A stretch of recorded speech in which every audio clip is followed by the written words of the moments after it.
Hello everyone and welcome back to the Horror Hut. Now, I know a lot of you use these videos to sleep, so before you drift off I thought it would be a fun idea if everyone can leave a comment to let me know where you are listening from in the world. Also like and subscribe if you are enjoying the episodes. Right, let's get comfy and relax and let's begin. We had been looking forward to our summer vacation for months. Emma, Sarah, Brian, and I rented a luxurious villa for a week. The place was beautiful, with a large pool, spacious rooms, and a stunning view of the ocean. We felt like we had found paradise. The first day went by smoothly. We swam, grilled some food, and enjoyed the sunshine. That night, we all retired to our rooms, exhausted from the fun-filled day. I remember feeling a sense of contentment as I drifted off to sleep. The next morning, Sarah was the first to mention it. She had found a small, black object in her room. It was a camera. We all gathered in her room, staring at it in disbelief. Who would put a camera in here? We checked our own rooms and, to our horror, found more hidden cameras. They were placed discreetly, but once you knew where to look, they were obvious. Panic set in. We realized someone had been watching us. Our conversations, our private moments, everything. Brian suggested we call the police, but Emma was afraid it would ruin our vacation. We decided to first search the villa for any other signs of tampering. As we went through each room, we found more cameras. They were hidden in the living room, the kitchen, even the bathrooms. Our sense of violation grew with each discovery. Brian found a small, locked door in the basement. We managed to break it open, revealing a room full of screens and recording equipment. Someone had been monitoring us closely. We had to find out who was behind this. Emma checked the rental agreement and found the owner's contact information. She called and demanded answers, but the person on the other end acted surprised and denied any knowledge of the cameras. It felt like a dead end. While we were debating our next steps, Brian noticed a car parked down the road. It had been there since we arrived, and we hadn't thought much of it. He suggested we keep an eye on it, in case someone returned to the villa. That night, we set up a watch. Each of us took turns staying awake and monitoring the house. Around 2 a.m., Sarah woke me up, whispering urgently. The car was gone. Someone had moved it while we were inside. We decided to search the area around the villa. Brian and I went outside while Emma and Sarah stayed inside, locking all the doors. We circled the property, shining our flashlights into the darkness. The night was eerily silent, and every little sound made us jump. As we approached the edge of the property, Brian noticed fresh footprints in the dirt. They led away from the villa and into the woods. We followed them cautiously, our hearts pounding. After a few minutes, we saw a figure in the distance. They were crouched, watching the villa through binoculars. We confronted the person, who turned out to be a middle-aged man. He was startled and tried to run, but Brian tackled him to the ground. We restrained him and called the police. When they arrived, they took him into custody and searched his car. Inside, they found more recording equipment and notes detailing our activities. It turned out the man was a voyeur who had been renting out the villa to unsuspecting guests and filming them. He had been doing this for years, selling the footage online. The police assured us he would face severe charges. The experience left us all shaken. We couldn't believe how close we had come to being exploited. The rest of our vacation was tense and uncomfortable. We felt watched even though the cameras were gone. The villa, once a paradise, now felt like a prison. When we finally left, we were relieved. The memories of that week would haunt us for a long time. We learned to be more cautious and aware of our surroundings. Privacy is a precious thing, and once it's invaded, it's hard to feel safe again. I still think about that man sometimes. What drove him to do such a thing? I guess we'll never really know. But one thing is for sure, I'll never forget the fear and violation we felt during what was supposed to be a carefree vacation.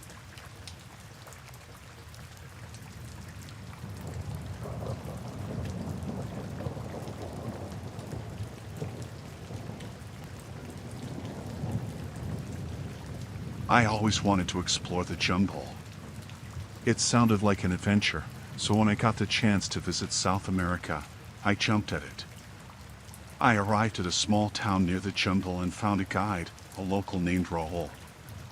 He seemed friendly and knowledgeable, perfect for the trip I had in mind. We set off early in the morning, the air humid and buzzing with insects. Raul led the way, cutting through the thick foliage with his machete. I followed closely, eager to see the wonders of the jungle. The deeper we went, the more isolated it felt. The town was miles away, and it was just the two of us surrounded by towering trees and dense underbrush. Raul seemed to know his way around well. He pointed out various plants and animals, explaining their uses and dangers. His knowledge was impressive, and I felt like I was in good hands. After a few hours, we reached a small clearing, and Raul suggested we take a break. We sat down, drank some water, and chatted about the jungle and its secrets. After the break, Raul said he knew a spot deeper in the jungle that few tourists ever see. It sounded intriguing, so I agreed to follow him. As we walked, the path became less distinct, and I started to feel uneasy. The dense vegetation seemed to close in around us, and the sounds of the jungle grew louder. Raul's demeanor began to change. He became quieter, his answers short and clipped. I noticed he was glancing at me more frequently, his eyes hard and calculating. My unease grew, but I pushed it aside, telling myself I was just being paranoid. We reached another clearing, smaller than the first. Raul stopped and turned to face me. His friendly smile was gone, replaced by a cold, menacing look. He told me that this part of the jungle was dangerous and that it would be easy for someone to get lost and never be found. A chill ran down my spine. I realized I had made a mistake trusting him. I tried to remain calm, asking him what he meant by that. Raul took a step closer, his hand resting on the handle of his machete. He told me he needed my money and belongings, and if I wanted to leave the jungle alive, I would give them to him without a fuss. Panic surged through me. I knew I had to think fast.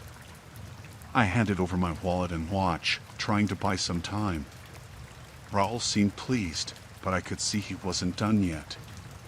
He demanded I give him everything, including my backpack and camera. I complied, my mind racing with possible escape plans. Raul then gestured for me to start walking back the way we came. He followed closely, his machete glinting in the dim light. I knew I couldn't outrun him, but I had to try something. As we walked, I kept an eye out for anything I could use to my advantage.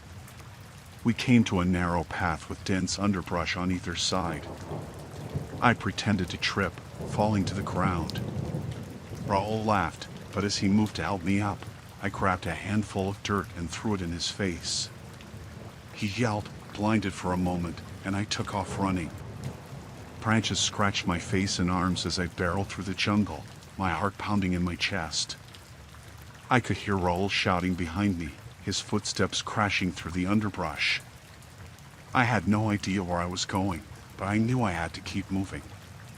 The jungle seemed endless, a maze of trees and vines. I stumbled into a small stream and followed it, hoping it would lead me to safety. The water was cool against my burning skin, but I didn't stop. I could still hear Raul in the distance, getting closer. I spotted a large tree with thick, low branches and scrambled up, hoping to hide. I climbed as high as I could, my breath coming in ragged gasps. From my perch, I watched as Raul entered the clearing below. He looked around, frustrated, but didn't see me. After a few minutes, He cursed and moved on. I stayed in the tree until I was sure he was gone. My muscles ached, and my clothes were torn and muddy. Carefully, I climbed down and continued following the stream, praying it would lead me to safety. I knew I couldn't go back the way I came, and I had no idea how far I was from the nearest town. Hours passed, and the jungle began to thin out. I stumbled into another clearing, this one with a small hut. An old man was sitting outside, and when he saw me, he rushed over. He spoke little English, but he understood enough to know I was in trouble. He gave me water and let me rest while he contacted the authorities. It took a while, but eventually, help arrived. They found Raul's trail and arrested him. I learned later that he had been robbing and threatening tourists for years, using his knowledge of the jungle to his advantage. I was shaken but relieved to be safe. The experience left me with a deep respect for the jungle and a wary eye for those who offer their help too easily.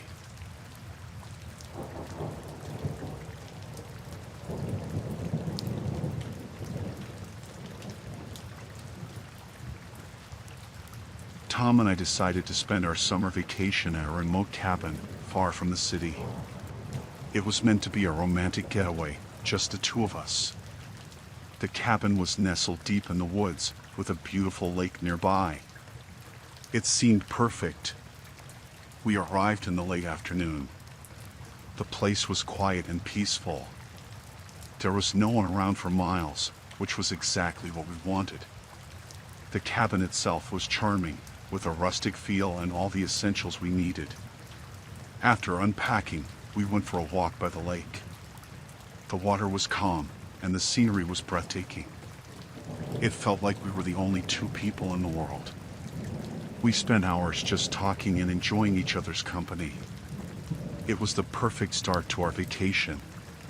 When we returned to the cabin, I found a note on the front door. It was handwritten and looked old. The note warned us about a local who targets tourists, urging us to be careful and lock the doors at night. I showed it to Tom, and we both laughed it off, thinking it was just a prank.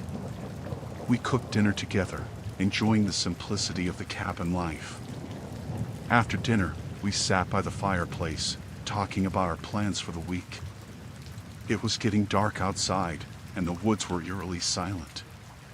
The only sound was the crackling of the fire. As the night wore on, I started to feel uneasy. The note kept playing in my mind. I tried to brush it off, but the feeling wouldn't go away. I told Tom, and he reassured me that we were safe. We locked all the doors and windows, just to be sure. We went to bed, but I couldn't sleep. Every little noise outside made me jump. I kept imagining someone lurking in the shadows, watching us. I got up several times to check the locks and look out the windows, but there was nothing. Around midnight, I heard a noise coming from outside. It sounded like footsteps, slowly approaching the cabin. I woke Tom, and we both listened, holding our breath. The footsteps stopped right outside our window. Tom grabbed a flashlight and peered outside. There was nothing there. He tried to reassure me, but I could see the worry in his eyes. We stayed up for hours, listening for any other sounds, but it was quiet again. In the morning, we found strange footprints around the cabin. They were large and led into the woods. It looked like someone had been circling the cabin, watching us. The sense of unease grew stronger. We decided to stay close to the cabin that day. We didn't want to venture too far, just in case. As we sat on the porch, we noticed movement in the trees. It was quick, like someone darting between the trees. Every time we looked, it was gone. By evening, we were both on edge. The feeling of being watched was unbearable. We tried to keep ourselves busy, but the fear was always there. We kept all the lights on and the doors locked. That night, the footsteps returned. They were louder this time, more deliberate. Someone was definitely outside, and they weren't trying to be quiet. Tom and I huddled together, terrified. We heard tapping on the windows, moving from one window to the next. Tom decided to confront whoever it was. He grabbed a kitchen knife and opened the door, shouting into the darkness. There was no response, just silence. He stepped outside, and I followed, holding my breath. We scanned the area with the flashlight, but there was no one there. The footprints were fresh, leading into the woods again. Tom decided we should leave first thing in the morning. It was too dangerous to stay. We went back inside and tried to get some sleep, but it was impossible. The footsteps returned, this time accompanied by a low, menacing laugh. It was chilling, echoing through the woods. We knew we had to leave, but we were trapped until morning. At dawn, we packed our things quickly and got into the car. As we drove away, I looked back and saw a figure standing at the edge of the woods, watching us. It was a man, tall and thin, with a twisted smile on his face. We reported the incident to the local authorities, but they didn't seem surprised. They said there had been reports of similar incidents but had never caught the person responsible. We were just glad to be safe.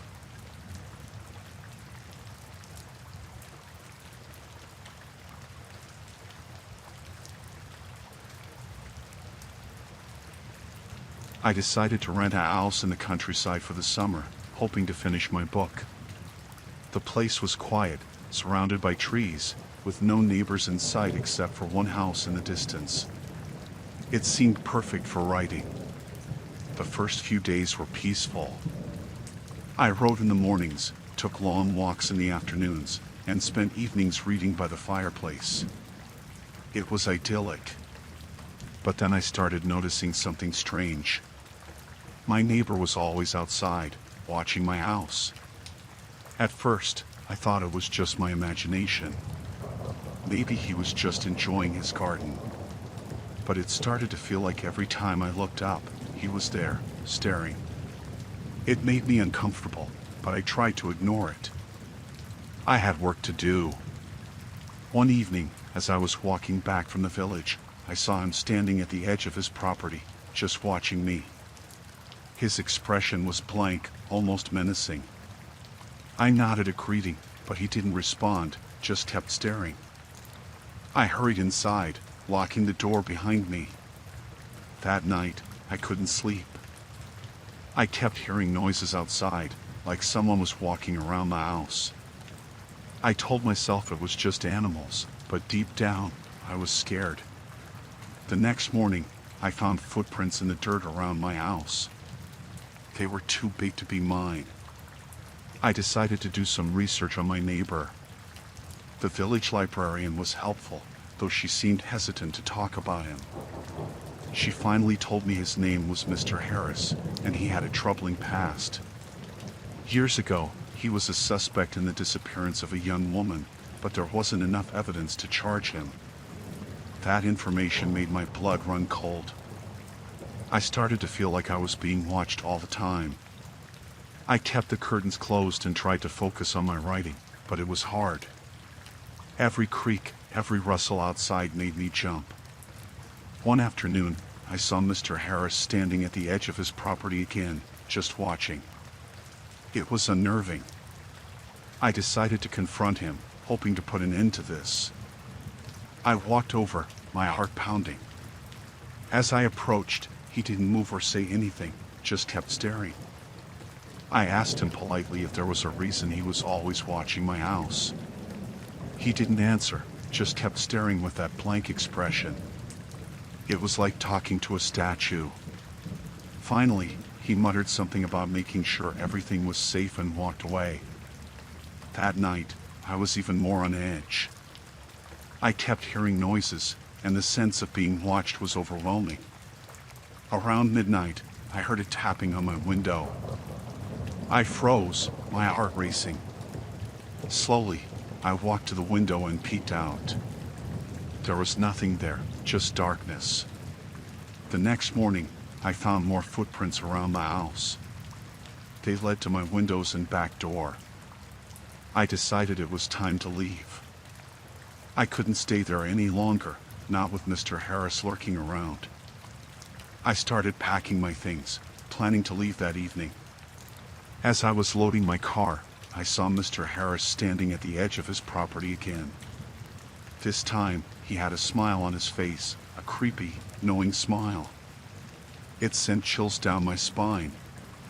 I got in my car and drove to the village, deciding to spend the night at a small inn there. I told the innkeeper about my experience, and she looked concerned. She said I wasn't the first person to feel uneasy around Mr. Harris. She advised me to leave and not come back. I didn't need convincing. I decided to cut my trip short and head back to the city the next day. That night at the inn, I felt safer, but I couldn't shake the feeling of being watched. I kept the lights on and barely slept. The next morning, I drove back to the house, quickly loaded the rest of my things, and left. As I drove away, I saw Mr. Harris standing on his porch, watching me leave. I reported my concerns to the local police, but they didn't seem too interested. Without concrete evidence, there wasn't much they could do. I was just glad to be out of there. The whole experience left me shaken. I never finished my book, but I was safe, and that was all that mattered. Now, every time I think about renting a place in the countryside, I remember Mr. Harris and those watching eyes.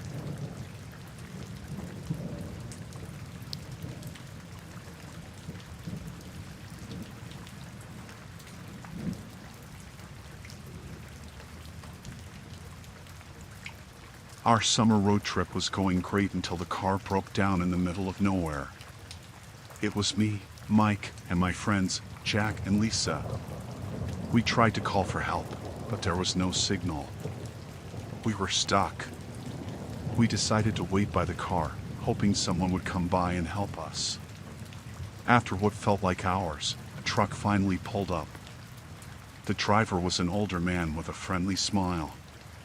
He offered to give us a ride to the nearest town, which he said was about 20 miles away. We were relieved and grateful. We climbed into his truck, thanking him profusely. As we drove, the man's demeanor changed. He started asking us strange questions about where we were going and if anyone knew we were out here. His friendly smile faded, replaced by a cold, calculating look. We exchanged nervous glances, but tried to stay calm. The road we were on was unfamiliar. It didn't look like it led to any town. Jack, who was sitting up front, tried to make small talk, asking about the area. The man gave short, vague answers, his eyes flicking to the rearview mirror, watching us. I could feel the tension in the truck growing. Lisa whispered to me that something felt off. I agreed. We needed to find a way out of this situation. Jack asked if we could stop for a bathroom break, hoping we could make a run for it. The man hesitated but then pulled over at a secluded spot. We all got out, trying to act casual. Lisa and I stayed close together while Jack went behind some bushes. The man watched us intently, not getting out of the truck. Jack returned, nodding slightly to us. We all got back into the truck, but now we were on high alert. As we drove, the man suddenly took a sharp turn off the main road onto a dirt path. Panic set in. I asked him where we were going, trying to keep my voice steady. He said there was a shortcut, but it was clear he was lying.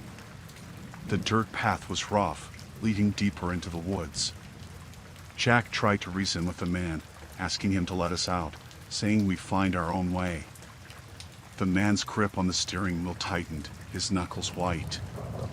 He didn't respond. The tension was unbearable. We needed to act fast. Lisa grabbed my hand, squeezing it tight. I could see the fear in her eyes. Jack whispered to us to be ready to jump out when the truck slowed down. The man seemed to sense our plan. He sped up, making the path even rougher. We were being jolted around in the back, holding on for dear life.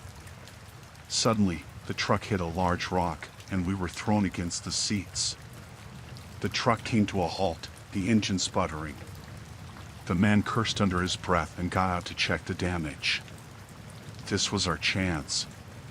Jack opened the door quietly, and we all scrambled out, running into the woods. We ran as fast as we could, the sounds of the man's angry shouts fading behind us. The woods were thick, branches scratching at our faces and arms. We didn't know where we were going, just that we needed to get away. My heart was pounding, my breath coming in gasps. After what felt like an eternity, we found a small clearing. We stopped to catch our breath, listening for any signs of a man. It was eerily quiet. We needed to find help. Jack climbed a tree to see if he could spot any signs of civilization. He saw a small cabin in the distance. We made our way to the cabin, hoping someone there could help us. As we approached, we saw an old woman sitting on the porch. She looked up, surprised to see us. We explained our situation, begging for help. She took us inside, locking the door behind us. The woman gave us water and let us use her phone to call for help. We stayed inside, every noise outside making us jump. It felt like hours before the police arrived. They took our statements and went to look for the man. We never found out what his intentions were, but we were safe. The police escorted us to the nearest town, where we were able to call for a tow truck and get our car fixed. The road trip was over, and we just wanted to go home.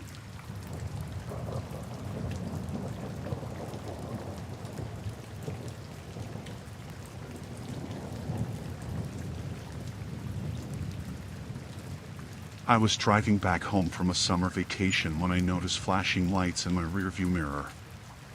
I pulled over, thinking it was a routine traffic stop. The man who approached my car was wearing a police uniform, but something about him felt off. His badge looked strange, and his uniform didn't fit right. He asked for my license and registration, and I handed them over. His eyes darted around nervously, and he kept looking back at his car. I felt uneasy, but I tried to stay calm. He told me I was speeding and needed to step out of the car. I hesitated, but then he raised his voice, demanding I get out. As I stepped out, I noticed his car didn't have any official markings. It looked like a regular car with a light bar slapped on top. My heart started pounding. I realized this man wasn't a real police officer. I had to think fast. I asked him if I could grab my phone to call my husband, pretending he was waiting for me at home. The man frowned but nodded. I got back into my car and grabbed my phone, quickly dialing 911. I kept my eyes on him, trying not to let him see what I was doing. When the operator answered, I whispered that I was pulled over by someone pretending to be a cop and gave them my location. The man started walking towards my car again. I ended the call and pretended to be talking to my husband. I told him loudly that everything was fine and I'd be home soon. The man opened my door and motioned for me to get out again. I nodded and pretended to comply. As I stepped out, I noticed a car approaching in the distance. I waved frantically, hoping they would stop. The man grabbed my arm, trying to pull me back towards his car. I struggled, kicking at him and screaming for help. The approaching car slowed down, and the driver rolled down their window, asking what was going on. The man let go of me and hurried back to his car, speeding off down the road. The driver of the other car got out and asked if I was okay. I was shaking, but I managed to explain what happened. They stayed with me until the police arrived. When the real police showed up, I told them everything. They took my statement and assured me they'd look for the impersonator. They said there had been reports of similar incidents in the area recently. I was lucky to have gotten away unharmed. The police escorted me home, and I couldn't stop thinking about how close I came to being taken by that man. I was grateful for the driver who stopped to help me. If they hadn't come along, I don't know what would have happened. For days, I felt like I was being watched. Every car that drove by my house made me jump. I couldn't sleep, kept replaying the encounter in my mind. I was scared to leave my house, scared to drive alone. My family tried to comfort me, but the fear was overwhelming. I decided to take a self-defense class and learned how to protect myself in case something like this ever happened again. It helped a little, knowing I could defend myself, but the fear never fully went away. I stayed in touch with the police, who told me they were still searching for the man. Months passed, and there was still no news. The incident haunted me, but I tried to move on with my life. I became more cautious, always checking my surroundings, never driving alone at night. The memory of that summer day stayed with me, a constant reminder of how quickly things could go wrong. I shared my story with friends and family, warning them to be careful. I didn't want anyone else to go through what I did. It felt good to raise awareness, but the fear remained. Every time I saw flashing lights in my rearview mirror, my heart would race, and my hands would tremble. Eventually, I moved to a new city, hoping a change of scenery would help me forget. It didn't. The fear followed me, but I learned to live with it. I became more vigilant, always on guard, never letting my guard down.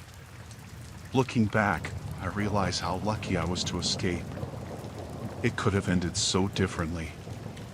I will never forget the man who pretended to be a cop, who tried to take me.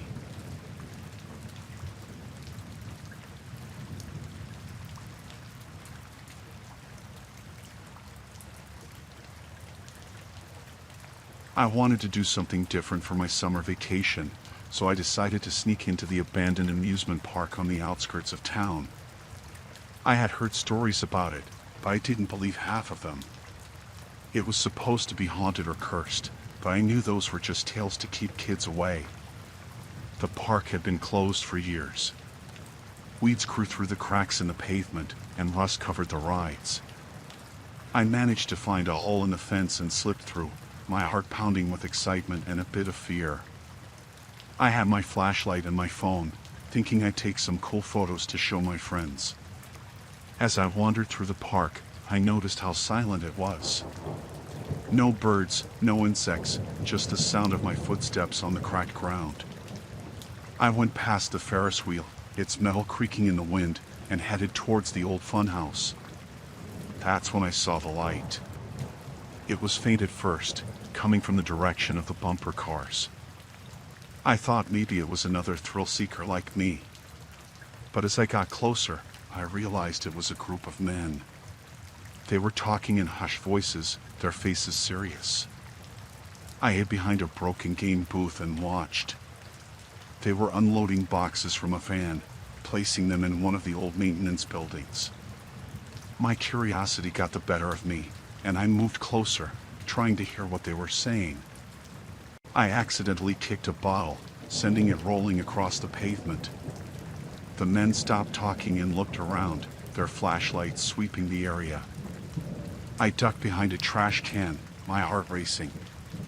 I heard one of them say something about a shipment and a deadline. It hit me then that these weren't just guys hanging out in an old amusement park, they were up to something illegal. I had to get out of there. I waited until they went back to their work before making my move. I tried to sneak back the way I came, but one of the men saw me. He shouted, and the others turned their flashlights on me. I ran as fast as I could, hearing them chasing after me. I zigzagged through the park, past the roller coaster and the haunted house. My flashlight beam bounced wildly, and I could hear them gaining on me. I ducked into the old carousel building, hoping to lose them in the darkness. I crouched behind one of the horses, trying to control my breathing. The men entered the building, their flashlights sweeping the area. I heard them talking, their voices angry. They spread out, searching. I stayed as still as I could, my mind racing with plans to escape. One of the men walked right past me, his flashlight inches from my face. I held my breath until he moved on. I needed to find a way out. I spotted a back door and made a break for it. I burst through the door, running into the night. I could hear them behind me, shouting and cursing. I ran towards the Ferris wheel, hoping to find a place to hide. I climbed up the rusted frame, my hands slipping on the metal. I reached one of the carriages and climbed inside, pulling the door shut behind me. I could see the men below, their flashlights searching the ground. They didn't think to look up. I waited there, my heart pounding, until the sun started to rise. The men finally gave up and left, taking their van and their boxes with them. I climbed down, my body aching from the tension and the cold. I made my way back to the hole in the fence and slipped through, vowing never to return. I went straight to the police station and told them everything. They took my statement and said they'd investigate. I don't know what happened after that, but I stayed away from that place. The thrill wasn't worth the fear and danger I felt that night. I've learned my lesson. Some places are abandoned for a reason, and some thrills aren't worth the risk. I'll stick to safer adventures from now on.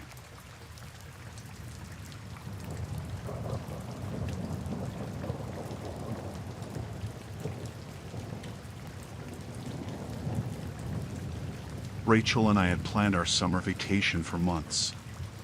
We found an Airbnb that looked perfect, a cozy apartment in a quiet neighborhood. The photos showed a sunny living room, a small but clean kitchen, and a comfortable bedroom. The reviews were all positive, and the host, Craig, seemed friendly. We arrived in the early afternoon. Craig greeted us at the door. He was tall, with a friendly smile, and he welcomed us warmly. He showed us around the apartment, explaining how everything worked. At first, everything seemed fine. He gave us his number and told us to call if we needed anything. It felt like the start of a relaxing vacation. After he left, Rachel and I unpacked and settled in. We decided to explore the neighborhood. There was a small cafe nearby, and we had a light lunch. When we returned, Craig was waiting outside the building. He smiled and asked how our day was going. It felt a bit strange, but we thought he was just being friendly. That evening, as we were cooking dinner, there was a knock on the door. It was Craig again. He said he was checking to make sure we had everything we needed. Rachel thanked him and said we were fine. He lingered for a moment before finally leaving. We exchanged uneasy glances but brushed it off. The next morning, we woke up to find a note slipped under our door. It was from Craig, reminding us that he lived nearby if we needed anything. There was something about his insistence that started to make us uncomfortable. Rachel suggested we go out for the day to avoid him. We spent the day at the beach, trying to relax. When we got back to the apartment, Craig was waiting outside again. He asked how our day was and if we needed anything. His constant presence was becoming unsettling. We politely declined his offer of help and went inside. That night, we heard footsteps outside our door. It sounded like someone pacing back and forth. Rachel and I sat up, listening. After a while, the footsteps stopped. We tried to sleep but couldn't shake the feeling that we were being watched. The next day, we decided to cut our trip short. We packed our bags and planned to leave the following morning.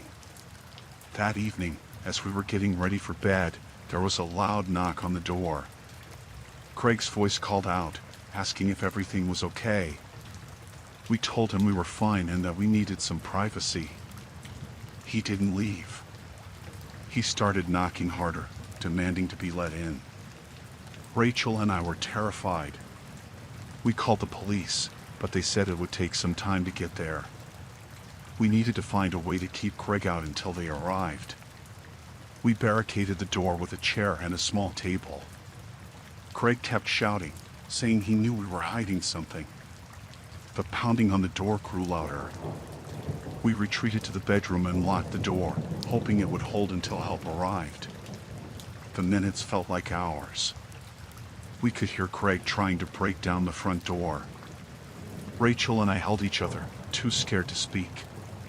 Finally, we heard sirens in the distance. Craig stopped pounding and there was silence.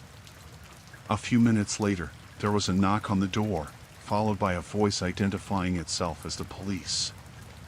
We cautiously opened the door and let them in. Craig was nowhere to be seen. The officers took our statements and assured us they would find him. The police escorted us to a nearby hotel for the night.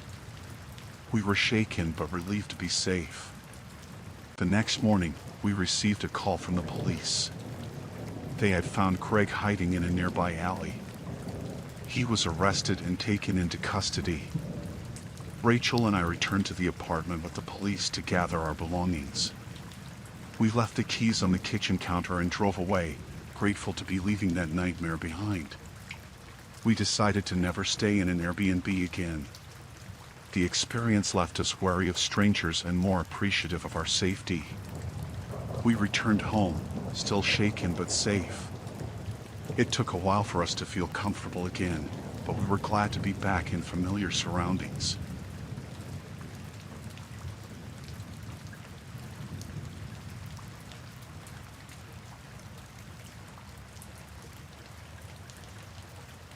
I was on vacation in Barcelona, soaking up the summer sun and enjoying the vibrant energy of the city. Jake, my best friend, and I were exploring a bustling market that was packed with tourists and locals alike. The place was alive with color and noise, street performers, vendors shouting their specials, and the smell of fresh food everywhere. We were in the middle of haggling over some souvenirs when I noticed Jake's backpack was open.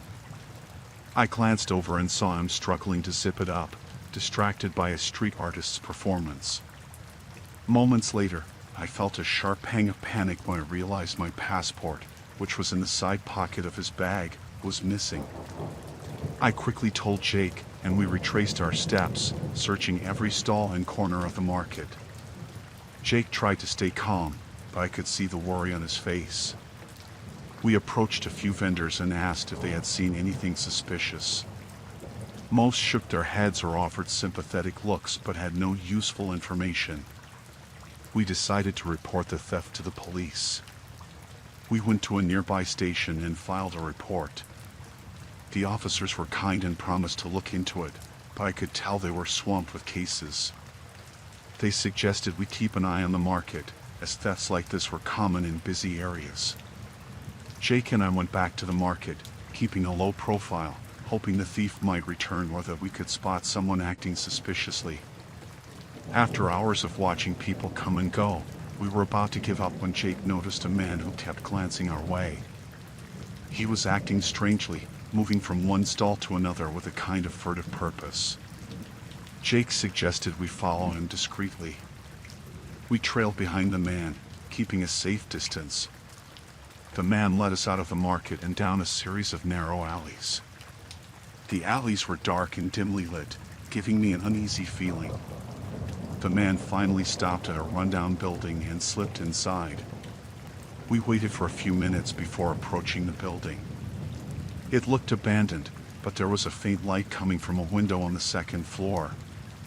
Jake and I exchanged nervous glances before deciding to investigate. We crept up the stairs, trying to be as quiet as possible. As we reached the second floor, we could hear muffled voices. Jake peeked around the corner and saw the man talking to several other people. The room was filled with papers and what looked like stolen goods.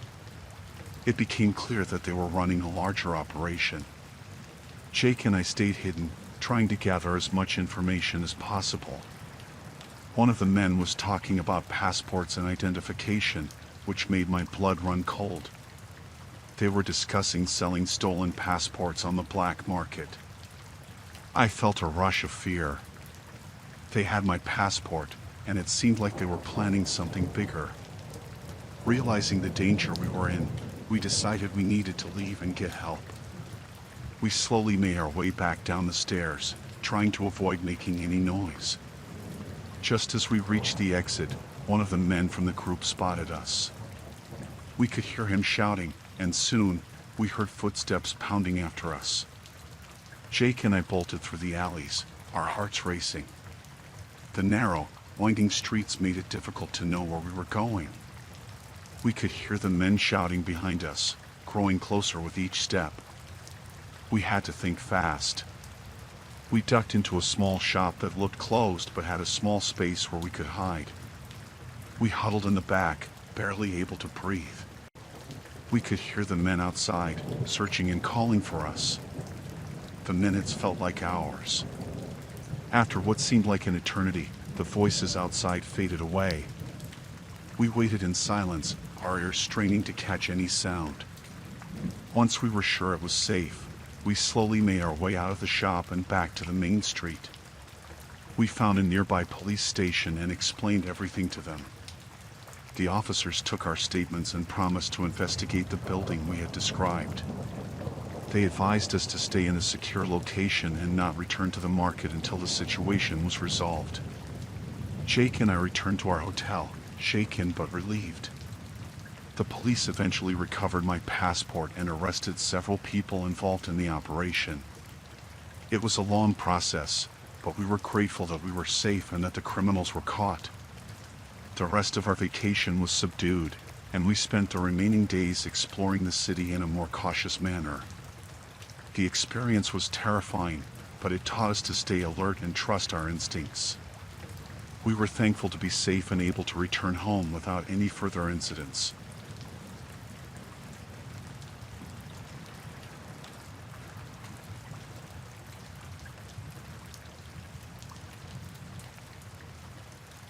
I was on a solo vacation in Miami, finally taking a break from work. I had booked a room at a small hotel right on the beach, hoping for some rest and relaxation. Everything seemed perfect when I arrived: sunshine, sand, and a view that made the long drive worthwhile. When I checked in, the receptionist gave me my key and directed me to my room. As I made my way to the elevator, I noticed a man standing outside our room with a suitcase. I assumed he was waiting for someone or maybe just checking in. I got to my room, opened the door, and was greeted by the familiar smell of hotel cleaning products. I unpacked my bags and settled in for a quiet evening. Just as I was about to unwind, I heard a knock on my door. It was the same man I had seen earlier. He introduced himself as Jason and told me there had been a mix-up with the booking system. It turned out that my room had been double booked. I was surprised but didn't think much of it. The hotel staff had already arranged for Jason to be moved to another room. He said he was just waiting for the new room to be ready and asked if he could hang out in mine until then. I agreed, thinking it was a minor inconvenience and that he seemed harmless enough. We chatted briefly, and he told me he was in town for a conference. After about an hour, Jason's room was ready. He thanked me and left. I locked my door behind him and felt relieved that the situation was resolved.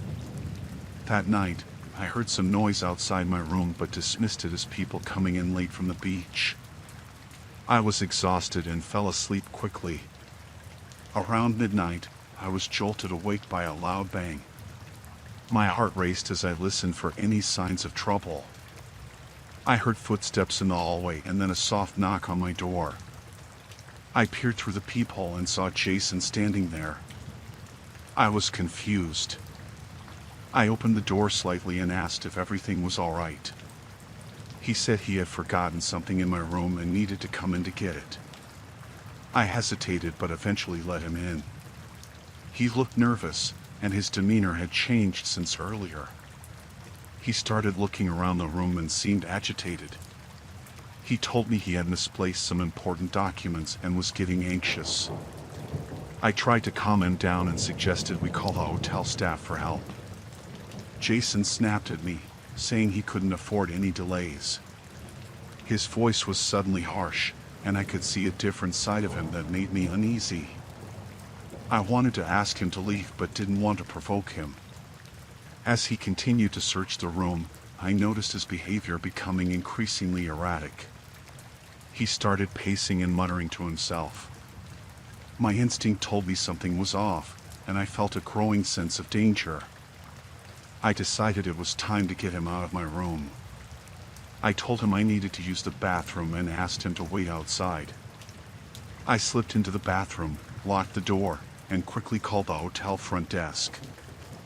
I explained the situation and asked for help. The receptionist assured me they would send someone up right away. While I was on the phone, I heard Jason trying to open the bathroom door. His knocking turned into pounding, and I could hear him yelling. My heart pounded as I realized he was trying to force his way in. I stayed silent and listened for any sounds of movement outside. I could hear footsteps approaching my room and then the sound of the door opening. The hotel staff had arrived, and Jason's yelling grew louder before it abruptly stopped. After what felt like an eternity, there was a knock on the bathroom door. It was one of the hotel staff, asking if I was all right. I opened the door and quickly explained what had happened. They assured me that Jason had been restrained and that the police were on their way. The police arrived shortly after and took Jason into custody. He was charged with several offenses, including harassment and trespassing. The hotel staff apologized for the mix-up and offered to move me to a different room for the remainder of my stay. The rest of the vacation was uneventful, but the incident left me shaken. I was grateful for the quick response of the hotel staff and the police. I learned to trust my instincts and be more cautious, especially when dealing with strangers. Despite the scary experience, I managed to enjoy the rest of my trip, focusing on the beautiful beach and the relaxation I had initially sought. The hotel staff were supportive, and I felt safe once the situation was resolved.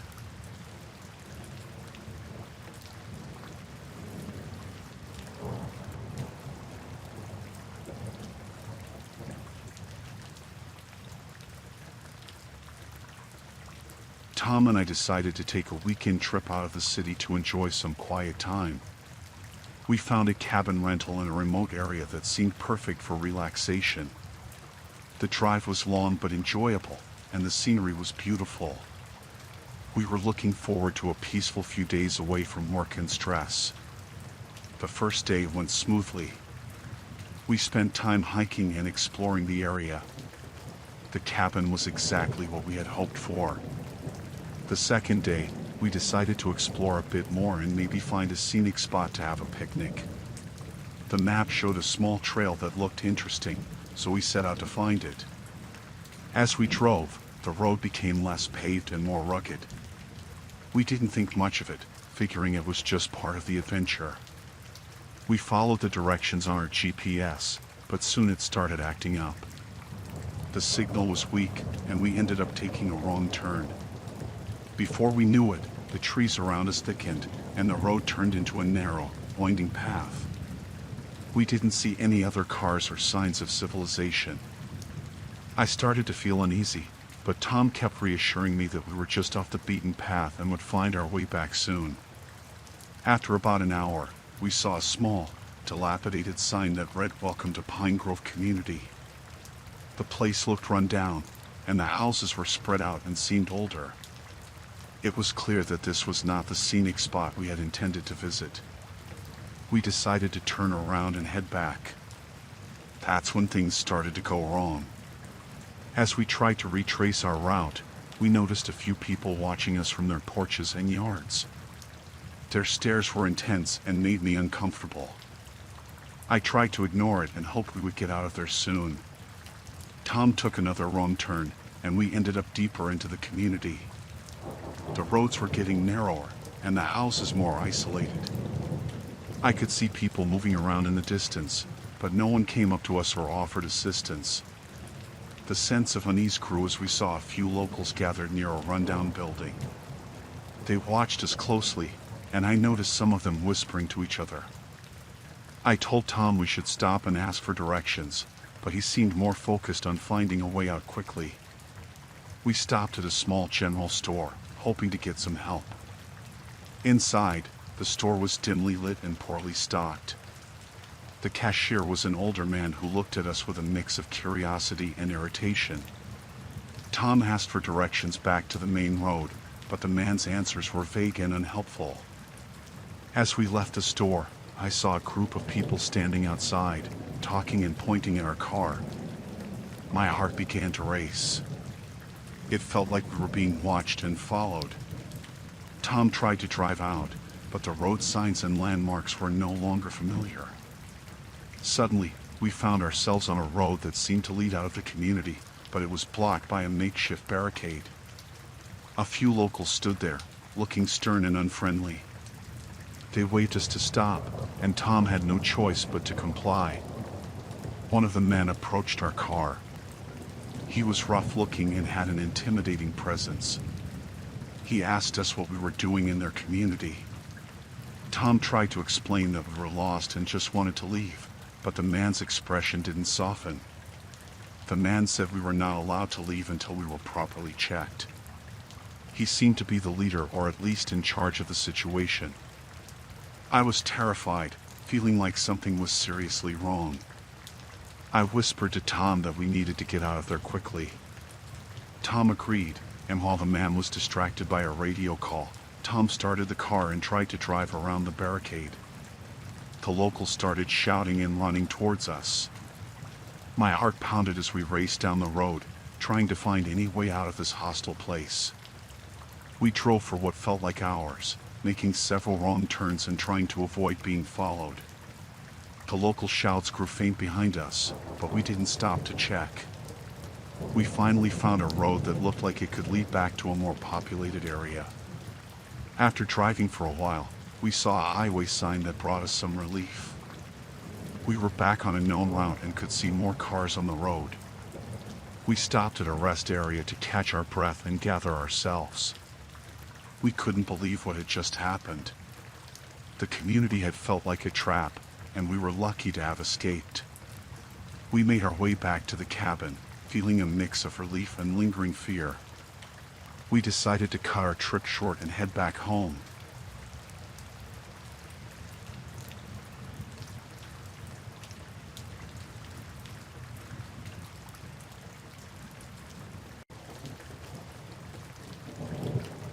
I was on summer vacation, enjoying the break from work.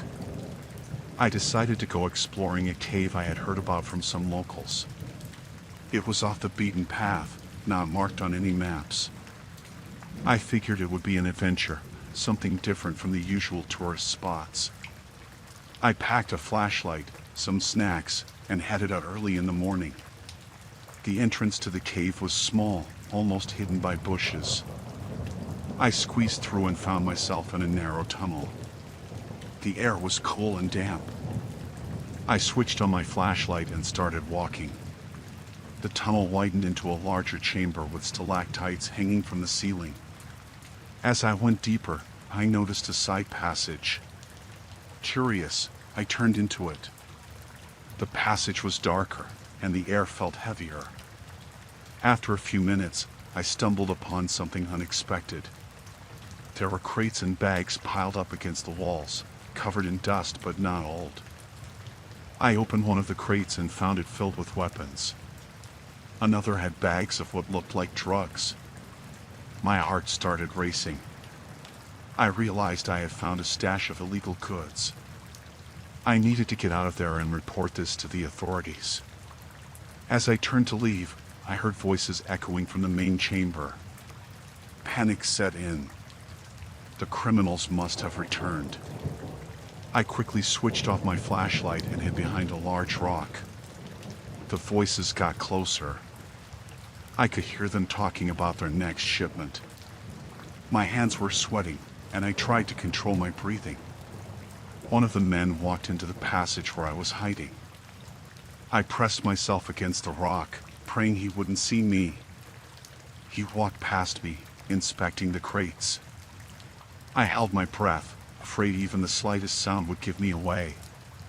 After a few tense moments, he turned and walked back to the main chamber. I could hear them discussing their plans, talking about how they had to move the stash soon. I knew I had to get out of there before they discovered me. I waited until their voices faded a bit, then slowly started to move. I crawled back towards the entrance, careful not to make any noise. My heart was pounding in my chest, and I felt like it could give me away. Just as I reached the main chamber, I heard one of them say they needed to check the entrance. I froze. I could see the entrance from where I was hiding, and there was no way I could make it out without being seen. I looked around frantically and spotted a narrow crack in the wall. It looked like it might lead to another passage. I squeezed through the crack, barely fitting. It was dark and cramped, but I kept going. I could hear them talking louder now, their footsteps echoing. I moved as fast as I could, scraping my arms and legs on the rough rock.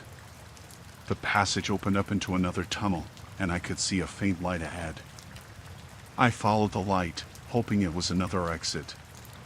The tunnel led to a small opening that overlooked a steep drop. I could see the forest below and knew I had to climb down. I took a deep breath and started to descend, using the rocks and roots as handholds. It was slow and dangerous, but I couldn't stay in the cave. Halfway down, I heard shouts from above. They had found the passage I used and were coming after me. I moved faster, almost slipping a few times. My hands were raw and bleeding, but I kept going. I reached the bottom and ran into the forest, not looking back. I didn't stop running until I reached a road. I flagged down a car and asked the driver to take me to the nearest police station. I told them everything, and they sent officers to the cave. Later, they told me they found the stash and arrested the criminals.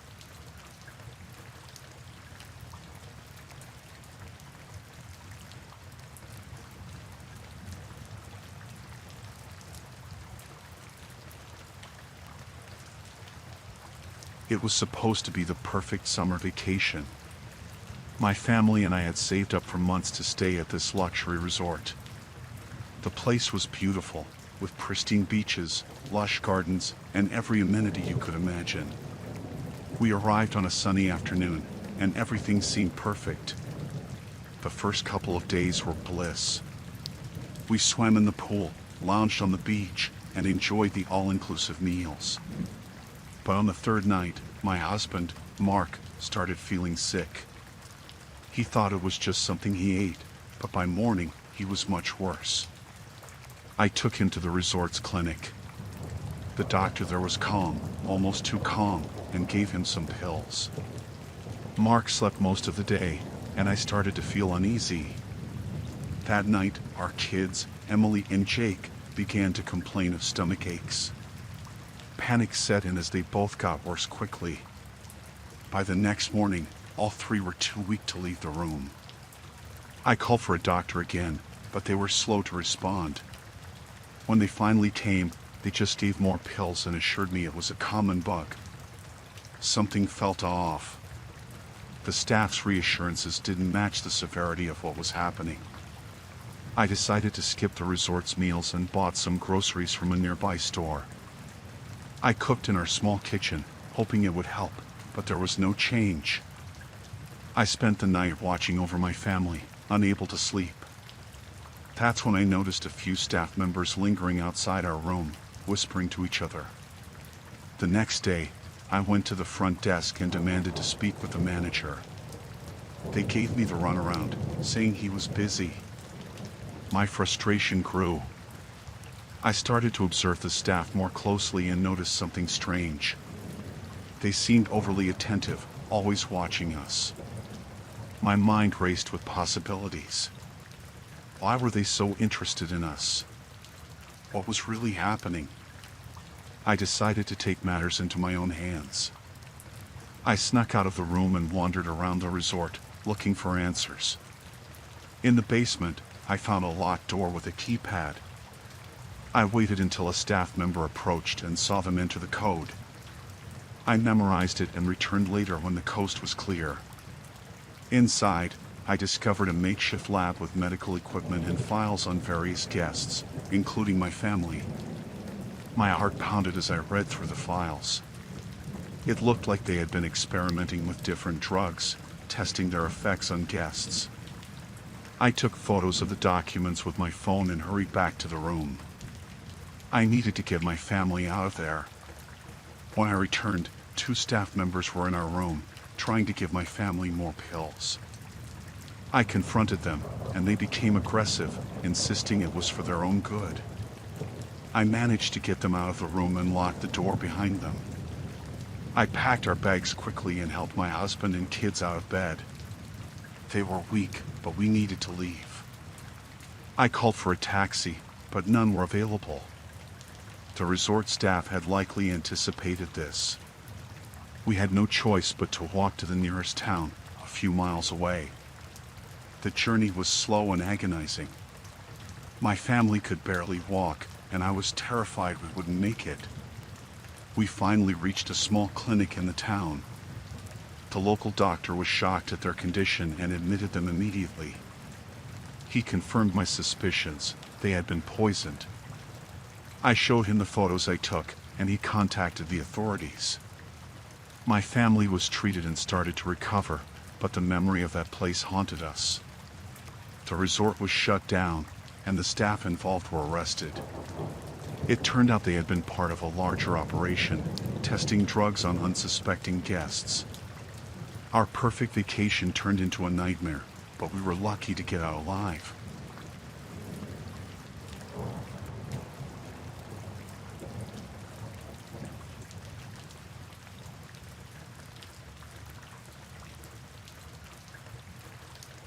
I was on a summer road trip, just me and the open road. I liked the freedom, the solitude. It was supposed to be a time to clear my head. One afternoon, I was driving through a quiet stretch of highway, fields on both sides, no other cars in sight. That's when I saw him, a guy standing by the side of the road, thumb out. He looked harmless enough, mid-30s, casual clothes, a small backpack. I decided to pick him up. I guess I was feeling generous or maybe just wanted someone to talk to. I pulled over, and he climbed in, thanking me profusely. He said his name was Dave, and he was trying to get to the next town over. We made small talk for a while, nothing serious. He seemed normal, grateful for the ride. But then, as we drove on, something about him started to feel off. It was little things at first. He kept glancing at me, and his smile didn't quite reach his eyes. I brushed it off, telling myself I was just being paranoid. But then he started asking questions, too many questions.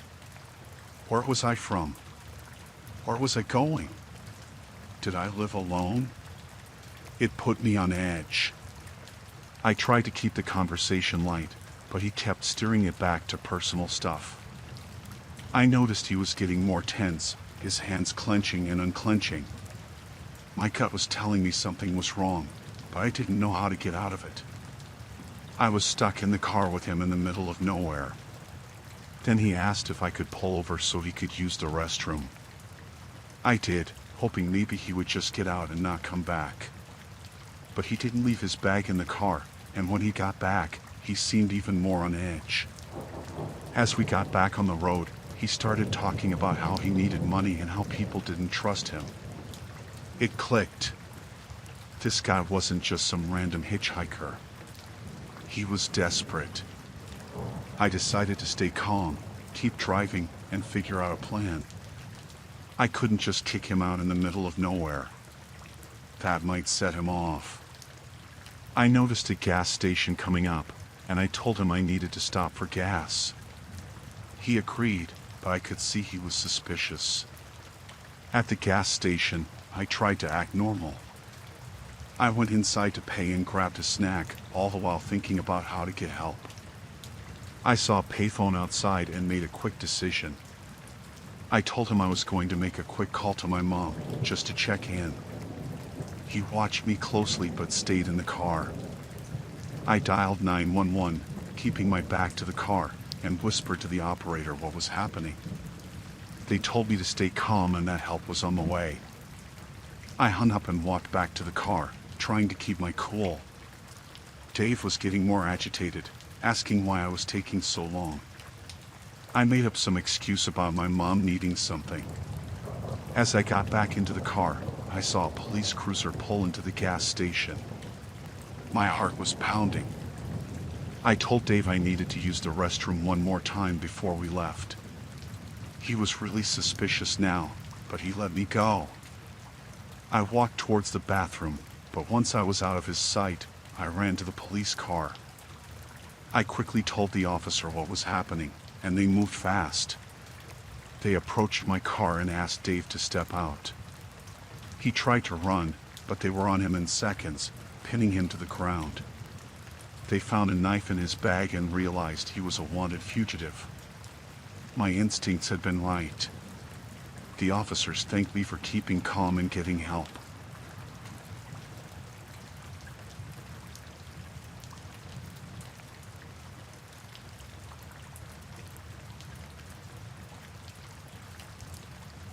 I was in Las Vegas for my summer vacation, just trying to unwind and maybe get lucky at the casinos.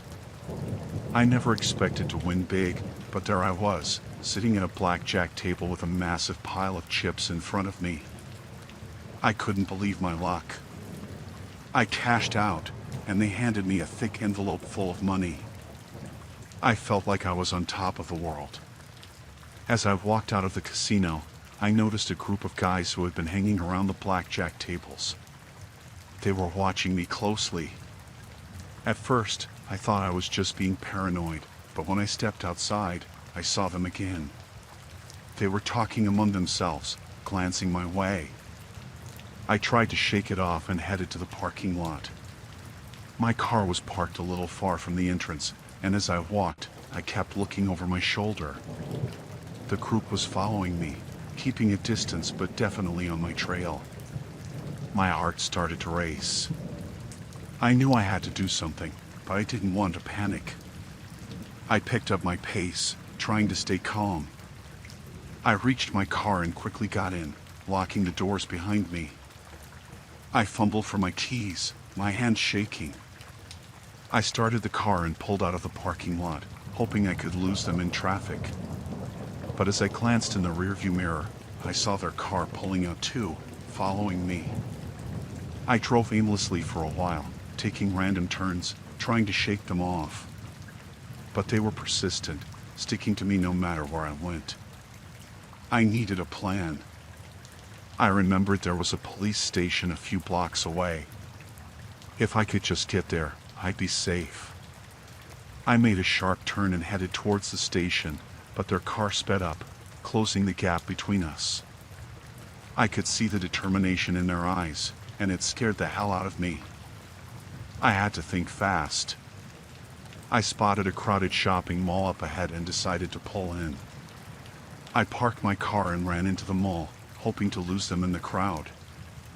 I weaved through people, looking for a security guard or a safe place to hide. I saw a sign for the restrooms and ducked inside, hiding in a stall. My heart was pounding, and I could barely catch my breath. I heard the door to the restroom open, and my stomach dropped. They were in here, looking for me. I stayed as quiet as I could, trying not to make a sound. I heard their footsteps, the murmur of their voices. They were checking each stall, one by one. When they reached mine, they kicked the door open. I acted on instinct, shoving one of them back and bolting out of the restroom. I ran through the mall, dodging shoppers, my mind racing. I needed to find help. I saw a security guard near the entrance and ran to him, yelling for help. The guard saw the panic in my eyes and stepped in front of me, blocking the thugs who were chasing me. He called for backup on his radio, and within minutes, more guards arrived. The thugs hesitated, realizing they were outnumbered. They backed off, blending into the crowd and disappearing. I explained everything to the guards, and they escorted me to a safe room. They called the police, who arrived and took my statement. They told me I was lucky to have escaped, that these guys were known for targeting big winners at the casinos. I felt a mix of relief and fear, knowing how close I had come to losing everything. The police took me to my car and made sure I got back to my hotel safely. I spent the rest of my vacation looking over my shoulder, unable to shake the feeling of being watched. I was grateful to be safe, but the experience left a scar. I learned to be more cautious, to trust my instincts. Winning big at the casino was supposed to be a dream come true, but it wasn't.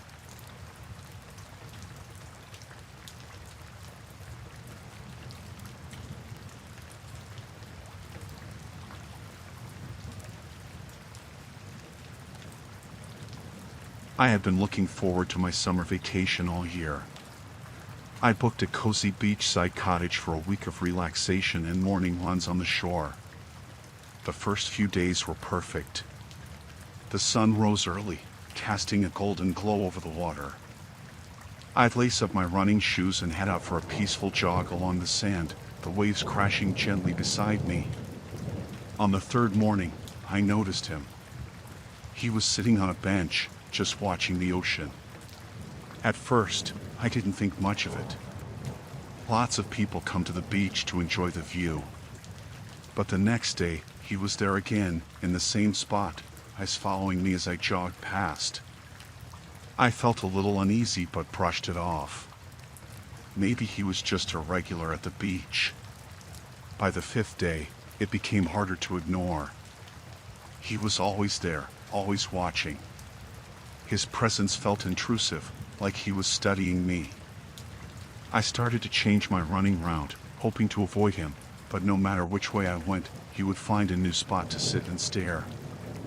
I couldn't shake the feeling that he was following me. I decided to test my theory. One morning, I cut my run short and headed back to the cottage through a different path, keeping an eye out for him. Sure enough, I saw him in the distance, following at a slow, steady pace. My heart raced. This wasn't just a coincidence anymore. That night, I couldn't sleep. Every creak and rustle outside made me jump. I checked the locks on the doors and windows repeatedly. I considered calling the police, but what would I say? That a man was sitting on a public beach? It sounded ridiculous, even to me. The next morning, I skipped my run. I stayed inside, peeking through the curtains. Around the usual time of my run, I saw him. He was walking slowly past the cottage, looking around, searching. My heart pounded in my chest. He knew where I was staying. I spent the day indoors, trying to figure out what to do. I called my friend back home, telling her about the man. She urged me to be careful and suggested I leave early. I didn't want to cut my vacation short, but the fear was becoming too much. That evening, as the sun was setting, I saw him again. He was standing at the edge of the beach, closer than ever before. His eyes locked onto mine through the window. I quickly shut the curtains and backed away, my hands trembling. This was more than just a passing interest. He was dangerous. I decided to leave first thing in the morning. I packed my bags, making sure everything was ready to go. I barely slept, jumping at every sound. When dawn finally broke, I grabbed my things and hurried to the car. As I drove away, I saw him in the rearview mirror, standing at the edge of the driveway, watching me leave. I drove straight to the nearest police station and reported everything. They took my statement seriously and promised to look into it. They advised me to change my plans and avoid going back to the cottage. I felt a mix of relief and lingering fear. I ended up staying at a friend's place for the rest of my vacation. The beach no longer felt safe. Every time I closed my eyes, I saw his face, those cold, watching eyes. The police contacted me a few days later. They said they found no trace of him and that he might have moved on. It wasn't very reassuring.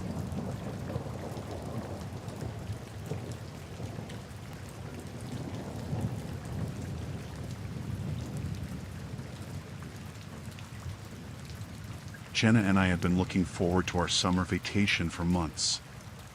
We rented a farmhouse in a small town, hoping for some peace and quiet away from our busy city lives.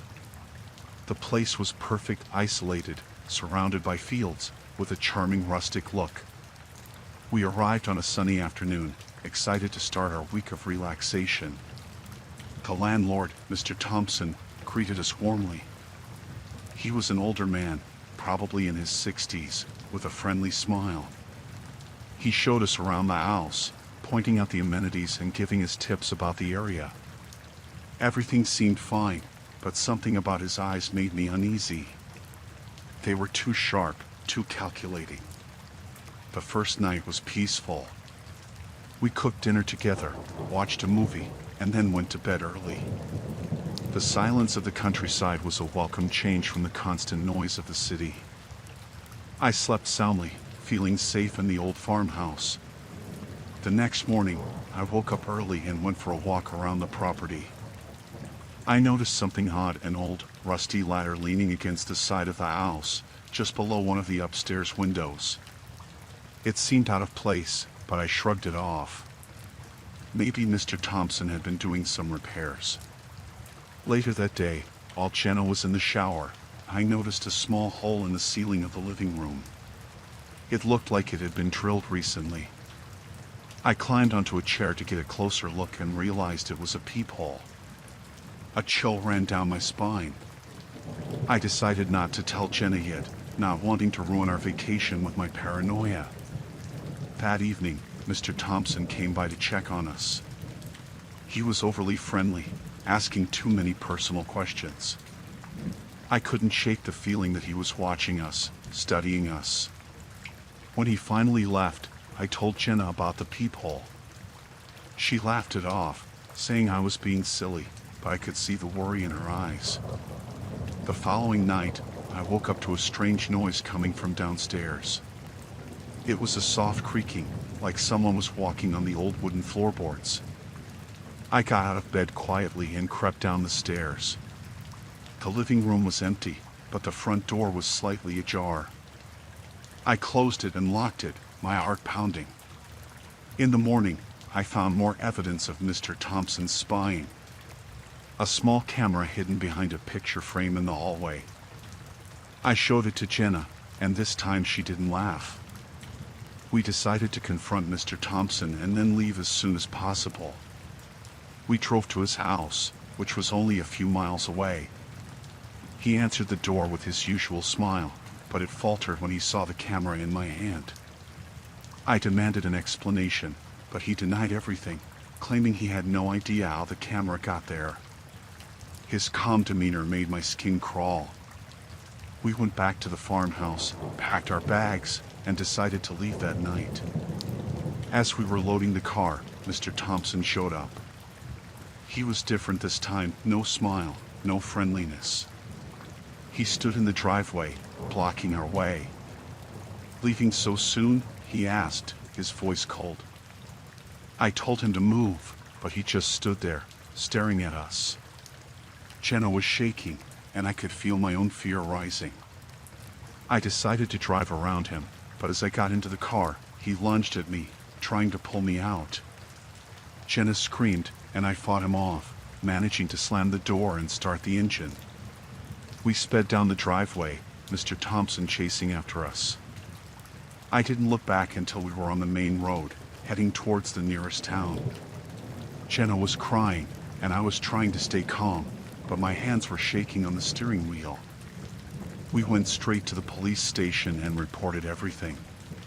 The officers took our statement and promised to investigate. We found a motel for the night, but neither of us could sleep. Every noise outside made us jump. The next day, the police contacted us. They had searched the farmhouse and found more cameras, as well as a hidden room in the attic filled with recording equipment. Mr. Thompson had disappeared, and they were now looking for him. We cut our vacation short and went back to the city.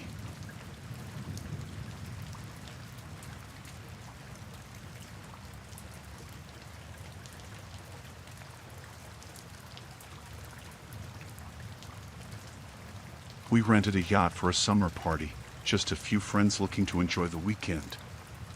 It was supposed to be a fun getaway, a break from our routine lives. We set off from the marina on a bright Saturday morning. The sea was calm, the weather perfect. There were 6 of us on board, me, Matt, my girlfriend Lisa, and our friends Jake, Sarah, Tom, and Emily. We spent the first few hours relaxing, sunbathing, and swimming. The yacht was luxurious, with a spacious deck, a small kitchen, and a couple of cabins below deck. As the sun began to set, we gathered on the deck for drinks. We were laughing, music playing softly in the background. The sky was turning a beautiful shade of orange. Everything was perfect. Suddenly, we noticed a small boat approaching us. At first, we thought it was just another group of people enjoying the water. But as it got closer, we saw the men on board. They were armed. Panic set in. We didn't know what to do. The men boarded our yacht quickly. There were 3 of them, all wearing masks. They shouted at us to get down on the deck. We obeyed, terrified. One of them waved a gun around, making sure we understood who was in charge. They demanded to know where it was. We had no idea what they were talking about. One of the men grabbed Jake and pulled him to his feet, shouting in his face.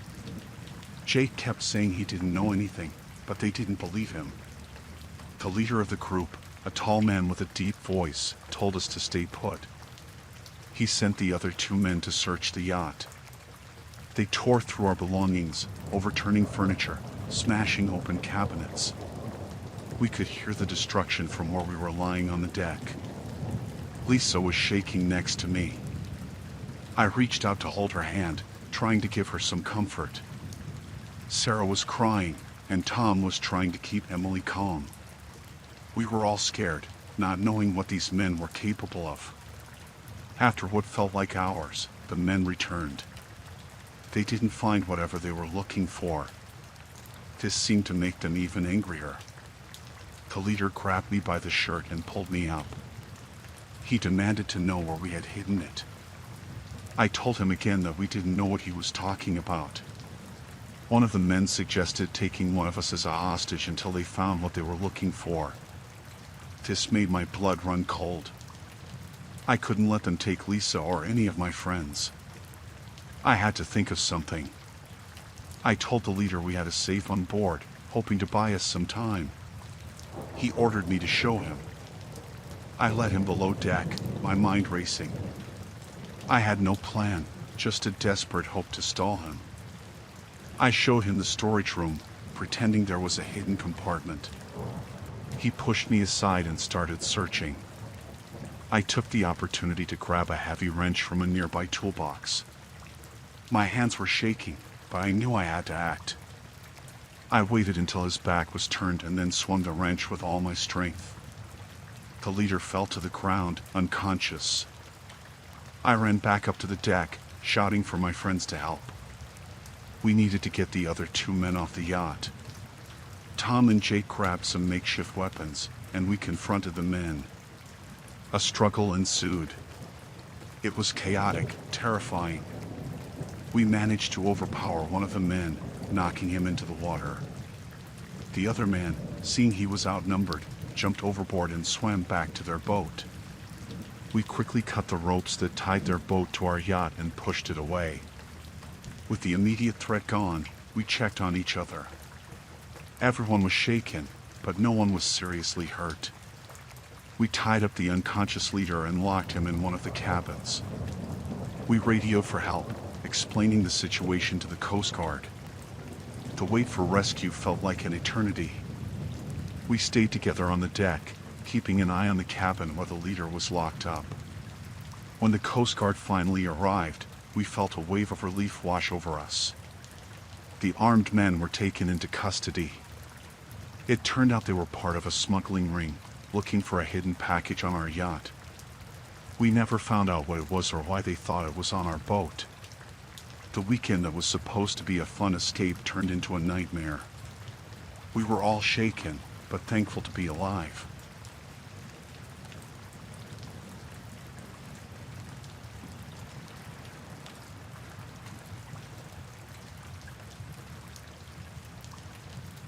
I decided to take a solo diving trip while on vacation. The sun was shining, the water was clear, and it seemed like a perfect day for an adventure. I geared up, double-checked everything, and jumped into the water. The cool ocean enveloped me, and I started my descent, excited to explore the underwater world. The coral reefs were beautiful, teeming with colorful fish. I swam deeper, mesmerized by the scenery. I had been diving for about 20 minutes when I noticed something unusual. There was a large shadowy figure in the distance, something that didn't quite belong there. Curiosity got the better of me, and I swam closer. As I got nearer, I realized it was a submerged container, the kind used for shipping. It was partially open, and I could see that it wasn't empty. My heart raced as I saw the contents, crates marked with strange symbols and bags that looked suspicious. I knew I shouldn't get involved, but I couldn't help it. I peeked inside one of the crates and saw packages wrapped tightly in plastic. It didn't take a genius to figure out what it was: drugs. My pulse quickened. I needed to get out of there. Just as I turned to swim back to the surface, I saw movement out of the corner of my eye. 2 divers were coming toward me, and they didn't look friendly. Panic set in. They must have seen me near their stash. I had to act quickly. I swam as fast as I could, my heart pounding in my chest. I could hear the other divers following me, their fins cutting through the water. I didn't know if I could outswim them, but I had to try. My lungs were starting to burn from the effort. I spotted a cave in the reef and darted inside, hoping they wouldn't see me. I pressed myself against the rocky wall, trying to steady my breathing. The cave was dark and narrow, but it provided some cover. I could hear the divers outside, searching. Minutes felt like hours as I waited, praying they wouldn't find me. Finally, I heard them swim away, but I knew I wasn't safe yet. I needed to get to the surface and out of the water as quickly as possible. I took a deep breath and made a break for it. The ascent seemed to take forever. Every second felt like a lifetime. I kept looking over my shoulder, expecting to see the divers coming after me. But I was alone. When I finally broke the surface, I gasped for air, feeling a surge of relief. I quickly swam to my boat and climbed aboard, my hands trembling. I yanked off my gear and started the engine, desperate to put as much distance between me and that spot as possible. As the boat roared to life, I sped away, my heart still racing. Back on land, I felt a little safer, but I knew I couldn't just ignore what I'd seen. Those divers were part of something big and dangerous. I reported what I found to the local authorities, who took my account seriously and launched an investigation. For the rest of my vacation, I couldn't shake the feeling of being watched. I avoided the water and kept a low profile. I was haunted by the thought of what could have happened if those divers had caught me. It was a reminder of how quickly a perfect day can turn into a nightmare. Even now, I still think about that dive. It changed the way I view the ocean, a place that once brought me so much joy and peace. I'm more cautious now, always aware of my surroundings, knowing that danger can lurk where you least expect it. The investigation eventually led to the arrest of several individuals involved in the smuggling operation. It was a relief to know that my report had made a difference, but it didn't erase the fear I felt that day. It's a memory that will stay with me forever. Diving is still a passion of mine, but I've learned to respect the risks. The ocean is vast and mysterious, and while it holds incredible beauty, it also hides its dangers.